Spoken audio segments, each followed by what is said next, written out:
Jaroslav will talk about geometric algebras in mathematical control theory.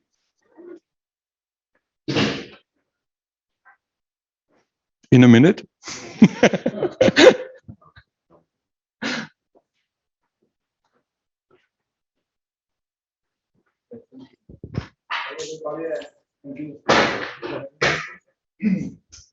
I would like to show you a new concepts for application of geometric algebras. We work in two fields, in geometric algebras and its applications, and in control theory. And this is the first time we try to use geometric algebras in the geometric control theory. Before I do some math, I have to explain what I mean if I say geometric control theory. I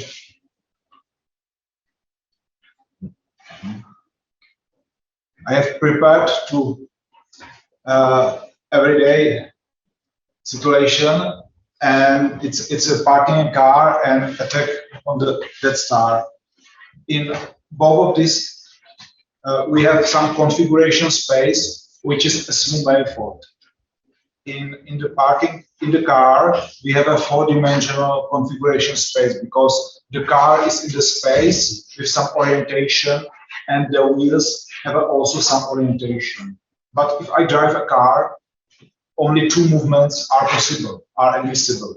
I can go or I can turn. It's what's it mean from the geometric point of view? I have a smooth manifold, which is my configuration space, which is 5-dimensional, and I have two available movements. It's two available movements, and if I do three brackets, I have two available movements. So I have in every point of the configuration space, I have a tangent space, and I have two-dimensional distribution in every point in tangent space. And if I take vector fields from this distribution and compute the brackets, I will receive the three-dimensional vector space. And if I do it again, I will receive the 5-dimensional vector space. So we have a set of vector space which are include each other. We call it filtration. And if I park the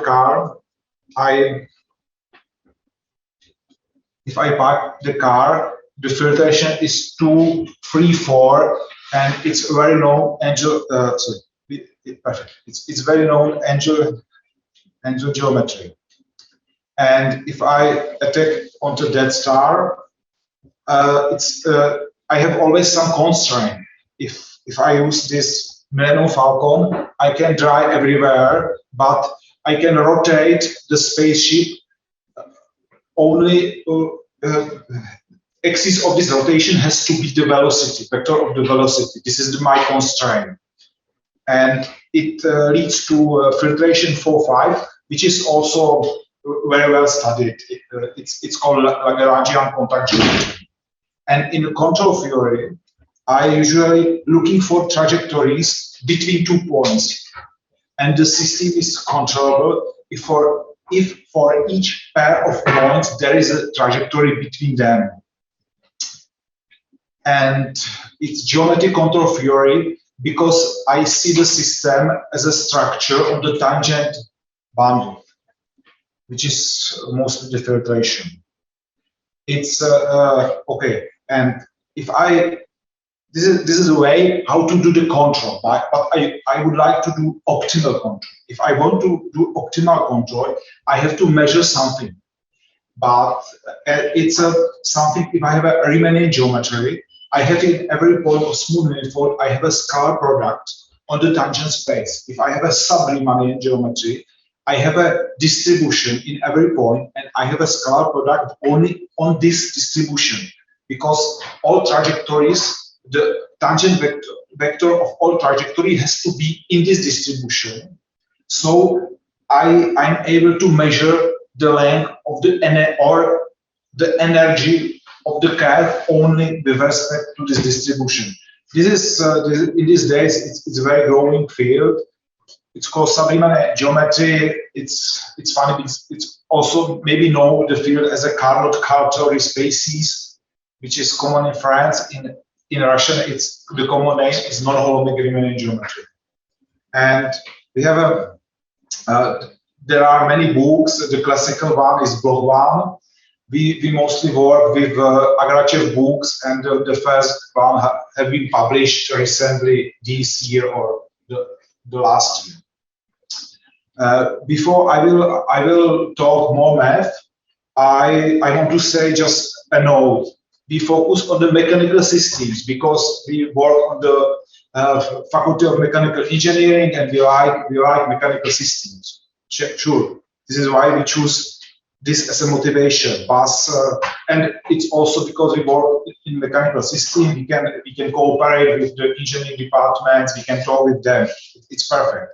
But these principles can be applied in everywhere where systems of ordinary differential equation appears. It can be applied in biology. It can be applied in operational research.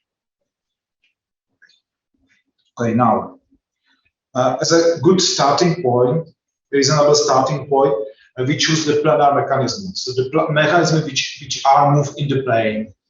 It's mostly real mechanism, and it's studied. A lot of people work in this field, and it's cars with trailers, or robotic snakes, which in fact needs the car with many trailers. On the picture, you can see our real robot we made him. This is just a visualization, but we can do some real experiment on it. The filtration, the configuration space of this robot is 8-dimensional, and the filtration is 2, 3, 5, 8. It's full filtration. Because if you compute fill hole basis in this, you will receive the same.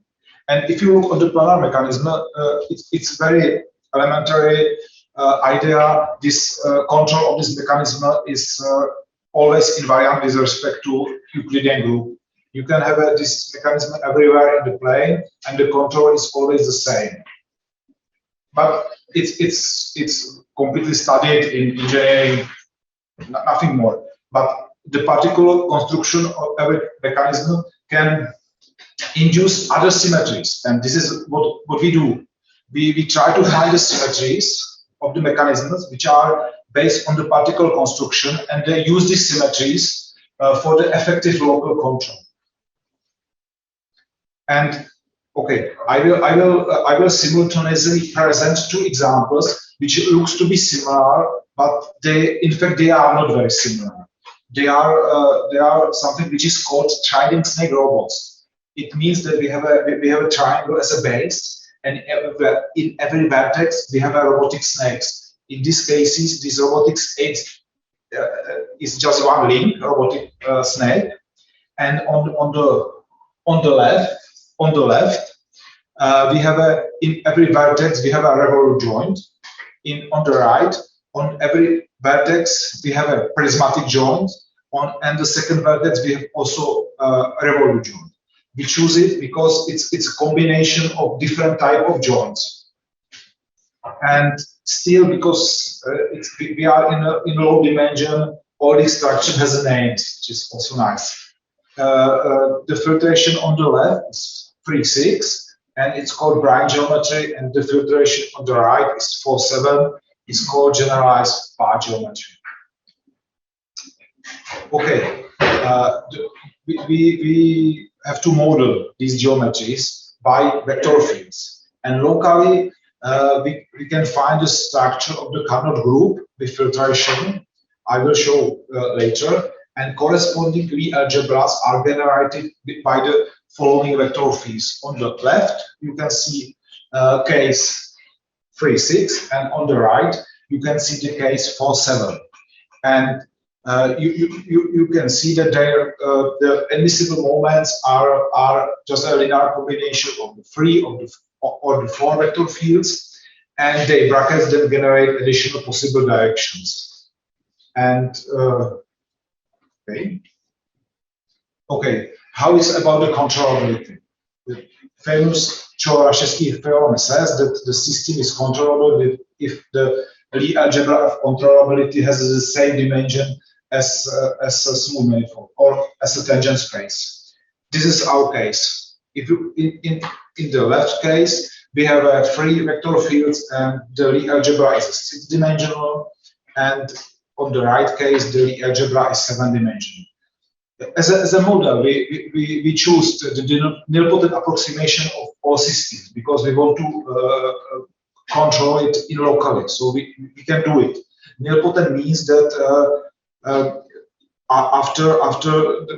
in the second wave, everything is zero. You can see in the tables, you can see these zeros, and because the Lie algebra is nilpotent, it's very easy to find Lie graph structure on the configuration space by Baker-Campbell-Hazel formula, and because the nilpotency, it's very easy to find group structure on the configuration space. So we have a configuration space which is in the same times Lie group, and you can see the multiplication rules.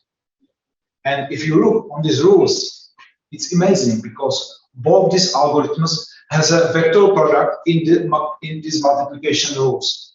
So these systems are SO3 invariant, which is something which is not necessary to be, but it came from the particle construction. So we found that these two systems are in fact SO3 invariant, which means that geometric algebras appear naturally in these cases.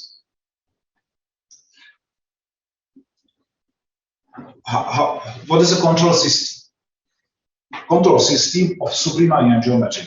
We have a smooth manifold, which is six-dimensional or seven-dimensional. These manifolds are not topologically complicated. And we have a Lie group structure on them. And we are looking for trajectories such that in every time the tangent vector of this trajectory belongs to the distribution, because we have a distribution on both of these configuration spaces. And also we have some functional on this distribution. We have a scalar product there, so we have some functional. And we, as a functional, we choose an energy which is square of the norm, and it leads us to a so-called Hamiltonian point of view. And in fact, I can say we have a linear system with quadratic cost, which is also something which characterizes a lot of systems, because if we want to do optimal control, we have to have some cost, and locally we do it linearly. Okay, there is standard procedure how to solve these systems. With help of Pontryagin maximal principle, we work in the phase space, and if the phase space as a first, we solve the controls, which are as the first computation, and direct computation. And it's not coincidence that this omega is from algebra SO3, but direct coincidence leads us to the expression of the H, such that the H is a linear combination of three vectors which are orthogonal because the properties of Lie groups, and they are also orthonormal because we choose the coefficients in the right way. So the controls are just a linear combination of three orthonormal vectors in R3. There are a lot of coefficients there, and if I choose these coefficients, I will receive some specific curves, which is always trajectory of the system. And to have optimality also from the Pontryagin maximization principle, this X and Z, which are real trajectory, H is trajectory in the phase space, and X and Z is trajectory in the configuration space, has to satisfy these two equations. And also, it's almost again and again in this equation, vector product appear. So again, it's SO3 invariant. And what does it exactly mean? It exactly mean that if I have some geodesics, I have some trajectory, and I act by SO3 action, if I rotate this trajectory, I will receive also geodesics. So the SO3 action maps geodesics. It means they are energetically low curves to the geodesics. And the same holds for the second system. The omega is very different, but the omega is part SO4. And if you look at it a bit of more, the solution is very similar. We have, after some choices, which we did, we have also controls as a linear combination of three vectors, which are orthonormal. But the equations, the optimal trajectories are solution of the system. The system is not so nice, but let me believe that it's also SO3 invariant. So geometric algebra still is somewhere, but we have to put it there properly. And how we did it? We think each optimal trajectory is combination of vectors of an orthonormal basis. SO3 acts on trajectories with the action on these orthonormal bases. So it's sufficient to study trajectories for one fixed orthonormal basis. We can find trajectories with some nice shape and work with them. And then by action of SO3 group, we will receive all the trajectories we will. So we try to reformulate the system in geometric algebra G3 or G4 respectively for these two models. How it applies? In fact, we can looking for optimal trajectories are now solution of these systems, because everybody knows the connection between vector product and wedge, and with these controls where A1, A2, and 3 are generators. So I can see the trajectories as a curves in the geometric algebra G3, and they have a vector part and they have a bivector part. And it also brings to our thinking geometric imagination, because we have a vector and they have a plane, and we can start thinking about the composition these two geometric objects and try to find something new. In 4-7 case, the situation is very similar. And now look at the system. If I can use geometric algebra approach, I can write the system in much more easier form. Why it is? It's easy because the vector product is something which can be used just in three-dimensional space, but wedge product can be used everywhere. So if I can use the wedge product, I can write the system in this nice way, and now I can also see the SO3 invariancy, which wasn't seen directly before, because the vector product doesn't make sense in R4. And we have the same. So we establish our control systems as a task. We are looking for optimal trajectories, which are curves in some specific geometric algebra, and there are some constraints which can be easily formulated in the same geometric algebra by standard geometric objects. And after some very easy computation, because I saw you can solve it very easy. You can solve it very easy. It's better here. I have a controls. I just integrate, wedge, and integrate. And what's nice, I do it together with all curve. So the computation was much more quick. Okay.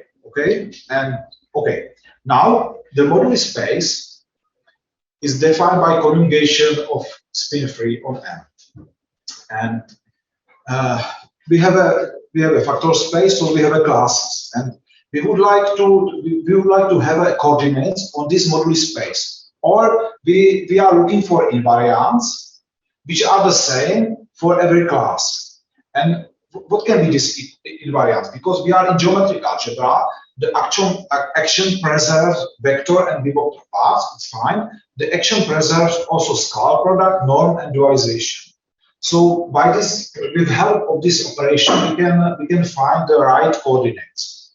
And in this case, we can say the first coordinates is a square of the norm for the line. The second, the next coordinates can be square of the norm of the plane, and the last coordinate can be scalar product of the line and the normal vector of the plane. But after again, we use geometric algebra a bit of naively, but very easy computation show us then in fact we have a line, we have a plane, but we have also three-dimensional space. And these three objects are SO3 invariants, and the norm of these three objects are the right coordinates on the moduli space. In the next situation, we have one dimension more, but we have splitting x plus L. So the invariance has to be x, norm of the I, norm of the y, and norm of the line, the norm of the plane, and norm of the three-dimensional subspace. And again, because we work in this case with specific model, with specific vector fields, the value of this of this three-dimensional space is just one blade, A1, A2, A3. So we don't need it compute in the square. We can just take the value of it, which check orientation for us. We have to be careful if we do moduli spacing over spin or over pin. If you want to do over spin, you have to have orientation also something in invariance. Okay, and this is our algorithm. Our algorithm is based on this thinking. We can see we can see the curves in the geometric algebra. So we do control from the origin. We have origin and we choose some target point. We compute the invariance of this target point. So we start to work in moduli space. We solve the equation in the moduli space, which is much more easy because originally we have a 6 and then we have 3 equations. Then we will receive some curves in moduli space and lift of these curves some particular curves, but the curves is in specific time ended in one specific point, but not in target point. But target point and end of these curves is in the same class. They are in the same point in moduli space. So we have to find a SO3 rotation which maps this point to the target point. And if we will find this rotation, we just act by this rotation to hold geodesics, to receive geodesics from the origin to the target point. Okay, how we do it? It was mentioned many times before in last days, and we do it our own way, which is based on something which is called complete flag.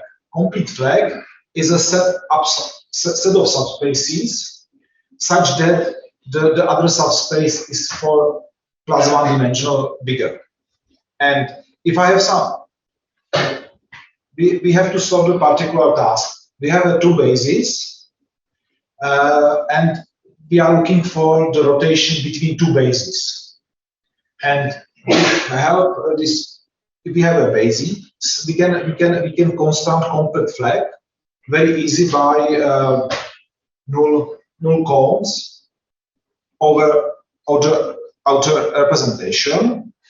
And we are using it because in our context we have a line and we have a plane and we have a three-dimensional space. And then we have the flag, and we construct a set of rotation and which maps one flag, complete flag to the other. We start from the biggest part and map, for example, in three-dimensional, as a first we map the plane to the plane, and then we map the line to each other. And so we found way how to do it, and it's which are in every step. We, as a first, we have two bases, and these bases can be the same as all three class. So in every couple of vectors, the scalar product has to be the same, and also the volume of these bases has to be the same because we have to check the orientation. Then we build the flag structure for one basis and for the second basis, and start to rotate. If the biggest part is all space, so the first rotation is identity. The second part is hyperplane, and we find we do it because there is a very nice way how to find the rotation which rotate a hyperplane to the hyperplane in any dimension. And we do it with a bit. It's the second step is we find the rotation hyperplane to hyperplane, and the next step and in some next step we have some objects are already on it, and we construct the hyperplane somewhere here, because we choose the other part of the flag and the complement of the flag before, and we have a hyperplane which is product of two orthogonal parts, and this second part is the same for all flags because it had been already done. And on the end, I have an example how it works exactly. So we are from the origin. It's for the 1647, and target point is just one particular point in geometric algebra. We compute the invariants. So we have this four numbers, and then we have to solve four equations to find the geodesics with the same invariance in moduli space. We do it, and we have received the time and some specific coefficient. If we put this coefficient and the time to our general trajectory, we will receive some geodesics which in this specific time reach some point. This point is different than target point, but they are in the same moduli class. So we just find the rotor between this final point and the target point, and we are in the 4-7. So the first is identity. You can see explicit computation or explicit result, and you can see how we build the hyperplanes. We build the hyperplanes. We have the line and the plane and the three-dimensional space which we have because we can see points as an object, geometric object in geometric algebra. So finally we found some rotor and apply the rotor on the curves. We will receive the curves which has in this specific time reach exactly the target point, and you can see also the trajectories with respect to with respect to all coefficients in the big configuration space. You know, and okay, that's it. we have published a few papers which are from geometry control theory itself, and this is our idea how to bring efficiently geometric algebras to the optimal geometry control theory. Thank you for your attention.